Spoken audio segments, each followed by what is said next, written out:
Hi y'all, welcome back to the homestead.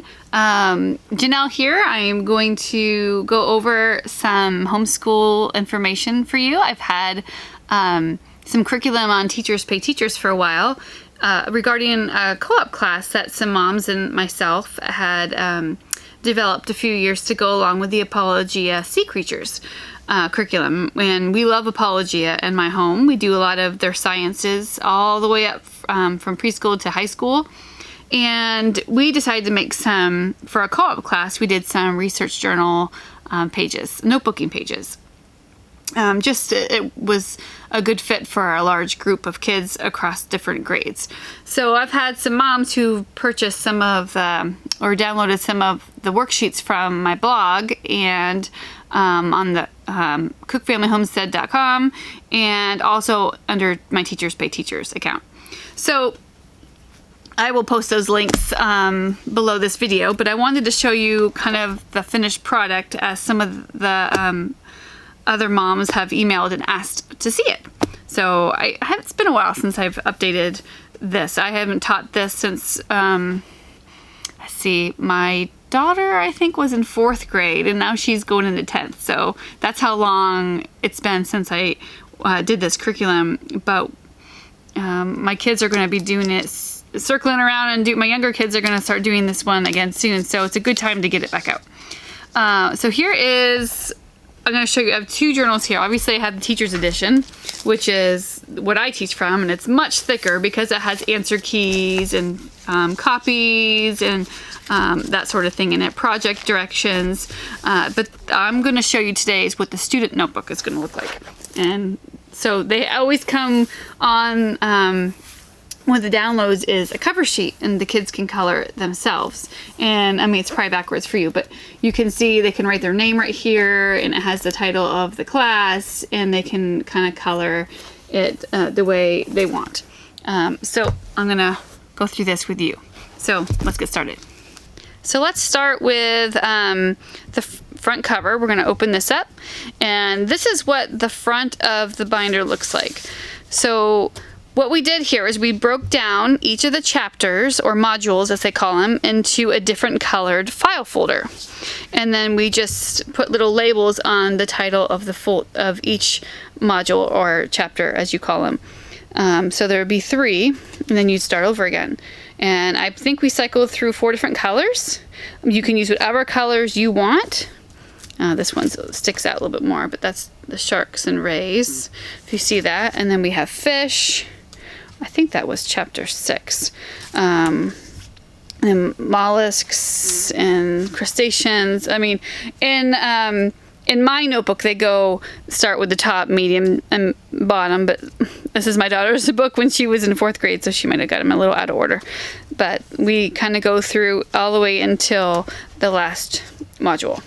So what we did, in her notebook, they're just kind of hole punched and put in there, but I want to give you a quick tip because we actually did land animals the following year and we changed it up a little bit. So we did the same thing, and we don't have the labels on this one, but we actually cut the folders. So it's still one folder, is the yellow one, but we kind of cut it down the middle just because it's harder to put it in the binder when it's put together. So we just kind of slit the folders down the middle so it's easier for the student to turn and work with when they're putting their papers in. As you get going with your sea creatures and they're not together like that, you can see how it starts ripping the folder and some of the papers just from opening and shutting it, and you don't have a lot of room to stick your fingers in there to open it and move things around. So a good tip is cut down each file folder down the middle. I'd hole punch it. You can hole punch it before or after, it doesn't really matter, but they just seem to fit better when you have little hands turning all the time. So that's just my quick tip. But let's go through each module real quick and I'll show you what we did. So every week, usually we broke down each module into 2 weeks because we had a co-op class every Friday. And then every Friday we did 1 note page. So we had chapter 1 notes, and then we put week 1, and then we did week 2 notes. So each week we did 1 page of notes, and then we did 1 folder activity. So you can see they just did stickers on here that we purchased either on Amazon or picked up at a store. And then we did a lot of labels, and we printed them ourselves from our printer. So that's kind of what we did here. And then we did some fun little worksheets that we sometimes find free things online. And then folder number 2 for the first module, this is kind of what it looks like. And I think I talked about that in my blog as well. Now there is a syllabus in my blog. Let me see if I have the syllabus in here. I probably don't have it right in front of me. But if you look at the syllabus, it kind of tells you how he broke down the weeks, and you can modify that to fit your co-op or home schedule when you're doing this curriculum. But this is kind of how we did it. The shorter chapters, we only did 1 week of notes, where the longer ones we did 2. And some weeks when we had a really long, maybe a hands-on activity, like week 2 here, we actually printed out some of the answers because some of the students were younger, and to write all this down, it took a lot of time, and we only had maybe an hour to teach this class. But if you're doing it at home, just have your students write it, or your kiddos write it. So, chapter 2, this is kind of what it looks like. Here's week 3 notes. We did week 4 because chapter 2, we had 2 pages. We kind of made the weeks work out that way. And here is what we did for that activity.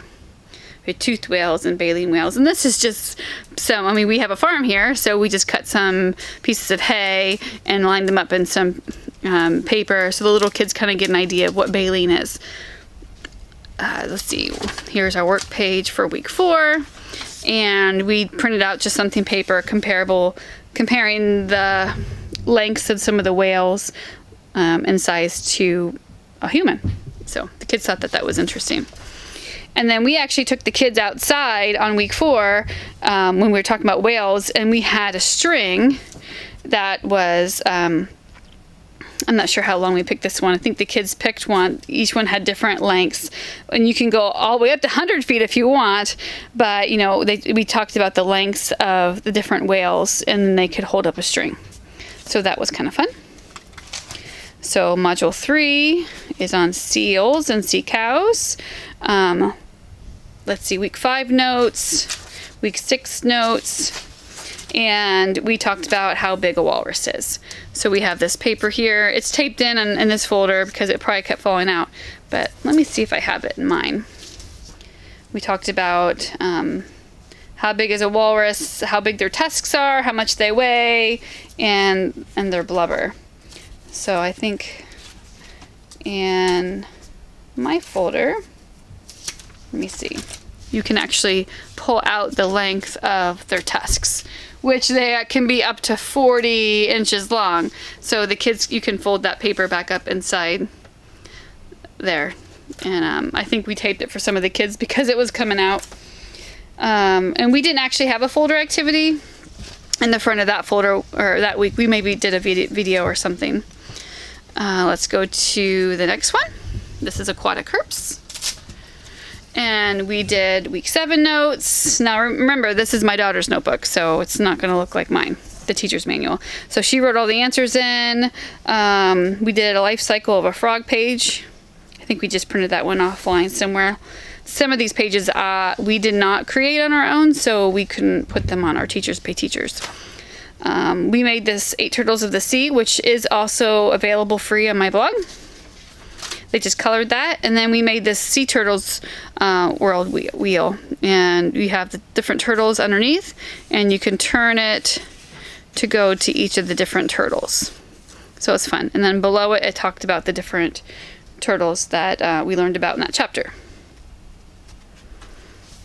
Let's look at the next one. This is talking about the reptiles from long ago. I think this one was a shorter chapter, so we just did 1 week of notes. This was week 9 of notes. We did 1 page.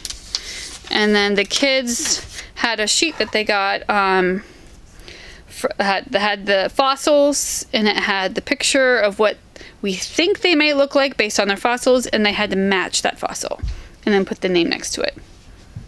And I will not pronounce those.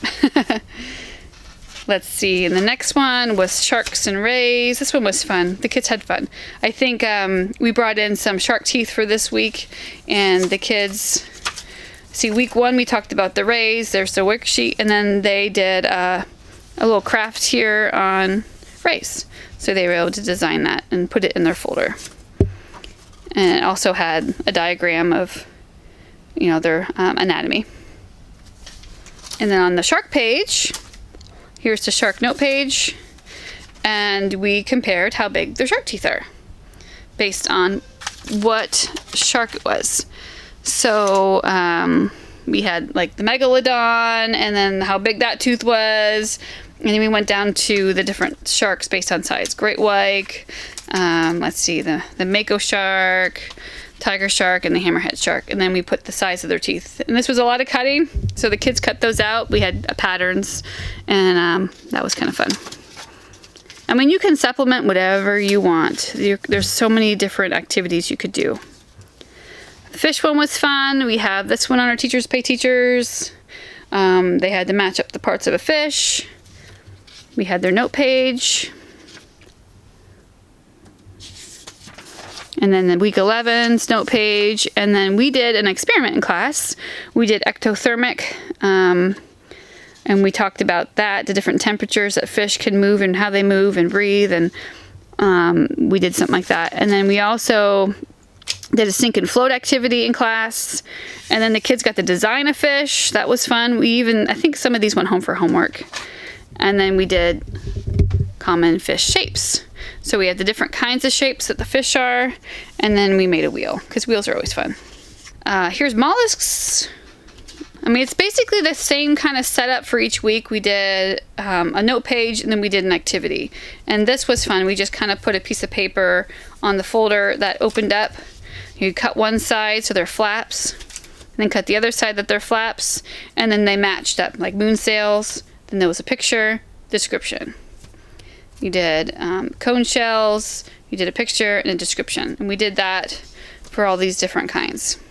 So that's what we did there. And then the week 6 note page. And then we did another research project where we had different shells that someone had brought in. And each kid picked 3. But there could be variety, so this would look different for all the kids.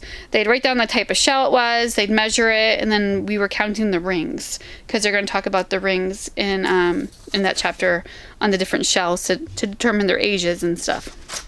So that was kind of fun. Crustaceans, let's look at that page. Again, we have a diagram here that the kids did, along with their note page. Now, you'll see this one says week 3 again. It's because we had 2 semesters to our co-op. And so when we go on Christmas break, that was our last page for that semester. And then when we picked back up, which I think we picked back up with mollusks, but I'm not sure. We just started with week 1 again. So that's why it looks like that. So here's mollusks, and here's the week 4. We did our notebook page, and then we just had this neat page where they had the different things that they read about in that chapter, and they had to write a cool fact about that. And some of these you can send home for homework, or they could do in class, or whatever works for your schedule. Let's see, I think we have like 4 more here left. Here's cephalopods. Here is week 7. We had this cool little fan pocket that you can make. If you can see, it like kind of folds over and then it glues down. And then the kids cut all these out and then hole punched them, wrote a fact on the back, and then you can hook them together with an O-ring, or we use these little chains because we use these chains for another activity too. It's not in here, but we did do other crafts besides this binder. In our classroom, we did some fun making octopus crafts. We did a craft on the different levels of the ocean when we had like little fish that we put in there. And we also made some shell imprints or fossil imprints with some clay. And when they hardened, we actually made them in the key rings, and we used this ring with it before. I might have some of those on my blog as well. So we have the 2 note pages there. And then we had this activity page comparing octopuses and squids with a Venn diagram. So it's fun to have mix it up a little bit with different activities each week. So we have Module 11, we did starfish, and here again is another diagram. We did both sides of the starfish. We have the notebook pages, and I know we brought starfish and sponges and different things like that, sand dollars in that week. And then we have a little book that the kids read and learned about sand dollars. So that was fun. Let's see. Module 12, we have this activity where kids made little flat books. They had to put the right facts under each one. And then note page 12. And then they also learned about corals, soft and hard corals. They threw some stickers on there. I think we did watch some Answers in Genesis videos this week. That was kind of fun. Sometimes we play Jeopardy games. That was fun too. In Module 13, we did, this is the last one, we did a neat matching activity here. Our note page. We learned about micro sea creatures in this little book here, things that you'd have to only see under a microscope. Those were fun. And then we draw lines to match the different characteristics. So that is our notebook that the students did, and obviously mine looks different because I have answer keys and extra copies and that sort of thing. We also did, like I said, some other crafts and activities. The kids did a report at the end of the year. I have this on my blog. The kids just take a file folder, kind of make a lap book style, and they each picked something that was their favorite, and they had to write about it, something that they love. We did some of this in class, some of it for homework. They had to write a little bit, put some interesting facts in there, and then I think on the back, they had to add a little bit more. They had to talk about their habitat and size and color, prey, what they eat. So that was fun to kind of culminate what they've learned. And then we did some other fun things too. Like I said, we went to movies and we went to aquariums. The kids had, I bought these off of Teachers Pay Teachers from another mom site. And they had trading cards that they earned throughout the year and they could trade at the end of the year. The kids loved these. This was fun. And then we also had stuffed animals hanging from our ceiling, and the kids got to play games to pick one that they could take home. So if you like this, check it out on our blog on Teachers Pay Teachers. You can look through the video a few times to kind of make this your own. But it was fun. I mean, we might have changed a few things. We might not do the same thing next time, but it was our first year doing it and the kids seemed to enjoy it. And we also did it again for land animals, which I need to update that on my site too. So that was fun. This is another activity that we can talk about in another video. So thanks for watching. We appreciate all your comments and your encouragement, and keep checking back for more videos. God bless and happy homeschooling.